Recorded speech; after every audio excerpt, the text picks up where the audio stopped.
Exodo 29. Ganito ang gagawin mo sa paglalagay kay Aaron at sa kanyang mga anak na lalaki sa tungkulin bilang mga pari. Kumuha ka ng isang batang toro at 2 lalaking tupa na walang kapintasan. Kumuha ka rin ng tinapay na walang pampaalsa, bibingkang walang pampaalsa at minasa sa langis at manipis na tinapay na wala ring pampaalsa at pinapahiran ng langis. Lahat ng ito'y kailangang yari sa pinakamainam na harin ng trigo. Ilagay mo ito sa isang basket at ihandog sa akin kasama ng batang toro at ng 2 lalaking tupa.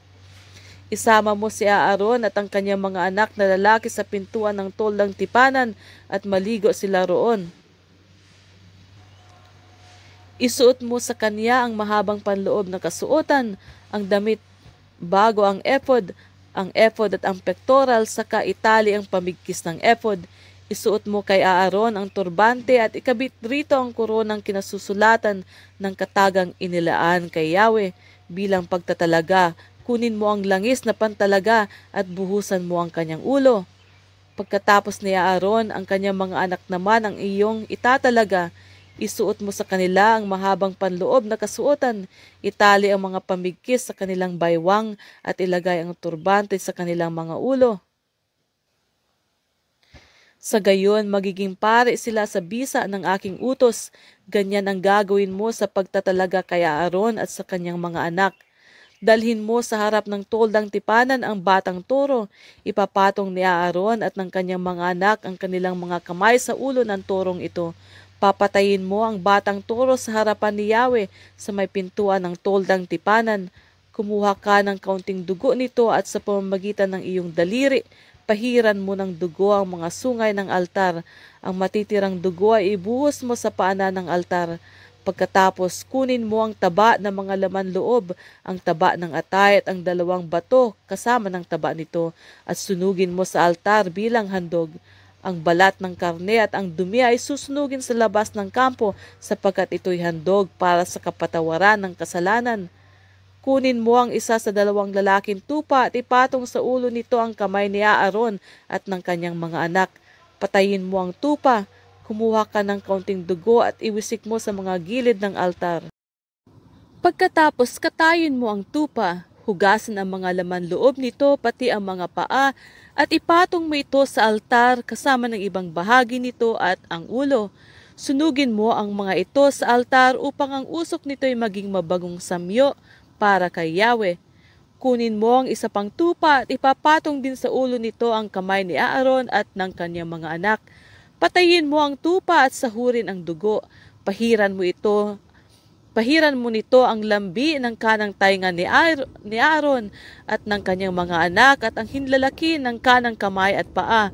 Ang dugong matitira ay iwisik mo sa lahat ng gilid ng altar. Kumuha ka ng kaunting dugo sa altar at kaunting langis na pantalaga. Iwisik mo ito kay Aaron at sa kanyang mga anak pati sa kanilang kasuotan. Sa ganitong paraan, siya at ang kanyang mga anak pati ang kanilang kasuotan ay nakalaan para kay Yahweh. Kunin mo ang taba ng tupa, ang taba sa buntot, ang tabang nakabalot sa laman loob, ang taba ng atay, ang 2 bato kasama ang taba at ang kanang hita. Kumuha ka ng isang tinapay na hinaluan ng langis at isang manipis na tinapay. Ang mga tinapay na ito ay walang pampaalsa at nakalagay sa basket na nasa altar ni Yahweh. Lahat ng ito'y pahawakan mo kay Aaron at sa kanyang mga anak upang ialay nila bilang natatanging handog kay Yahweh. Pagkatapos, kunin mo ito sa kanila at sunugin sa altar sa ibabaw ng handog na sinusunog upang ang usok nito ay maging mabagong samyo sa akin.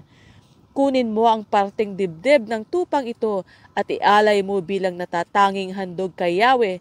Ito naman ang bahaging nakalaan para sa iyo.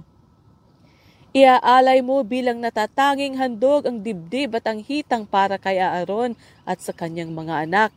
Ito ay magiging tuntunin magpakailanman para kay Aaron at sa kanyang mga anak. Ang mga bahaging nabanggit na para sa kanila ay mula sa handog pangkapayapaan ng mga Israelita. Pagkamatay ni Aaron, ang sagrado niyang kasuotan ay ibibigay sa kanyang mga anak. Ang kasuotang ito ang gagamitin nila sa panahon na sila ay italaga at buhusan ng langis. 7 araw na isusuot ito ng sinumang hahalili kay Aaron pagkapasok nito upang maglingkod sa toldang tipanan. Kunin mo ang tupang ginamit sa pagtatalaga at ilaga mo ito sa isang sagradong lugar.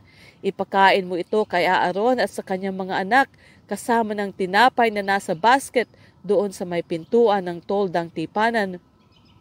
Kakainin nila ang inihandog para sa kapatawaran ng kasalanan ng sila'y italaga. Mga pari lamang ang kakain nito sapagkat ito'y sagrado. Kung hindi maubos ang tupa o ang tinapay, sunugin ito kinaumagahan at huwag kakainin sapagkat ito'y sagrado. Sundin mong lahat ang iniutos ko sa iyo tungkol sa pagtatalaga kay Aaron at sa kanyang mga anak. 7 araw mo itong gagawin. Araw-araw maghahandog ka ng isang bakang lalaki para sa pagpapatawad ng kasalanan. Gagawin mo ito upang maalis ang kasalanan sa altar. Pagkatapos buhusan mo ito ng langis upang maging sagrado. 7 araw kang maghahandog ukol sa kasalanan at pagtatalaga. Pagkatapos ito ituturing na ganap na sagrado at anumang malagay rito ay magiging sagrado. Ganito ang gagawin mong paghahandog sa altar araw-araw. Kumuha ka ng 2 tupang 1 taon ang gulang at iyong ihandog. Isa sa umaga, isa sa hapon. Ang ihahandog sa umaga ay samahan mo ng kalahating salop na pinakamainam na harinang minasa sa 1 litrong langis. Maglagay ka rin ng 1 litrong alak bilang handog na inumin. Ang ihahandog naman sa hapon ay samahan mo rin ng handog na pagkaing butil at inumin upang ang usok nito ay maging mabangong samyo para kay Yahweh. Ang paghahandog na ito ay gagawin ninyo habang panahon. Gaganapin ninyo ito sa harapan ko sa may pintuan ng toldang tipanan. Doon ko kayo tatagpuin, doon ako makikipag-usap sa inyo. Doon ko nga tatagpuin ang mga Israelita at ang puok na iyon ay pababanalin ng aking kalwalhatian. Gagawin kong sagrado ang toldang tipanan, ganoon din ang altar at ibubukod ko si Aaron at ang kanyang mga anak na lalaki upang maglingkod sa akin bilang mga pari. Ako'y makakasama nila at ako ang magiging Diyos nila.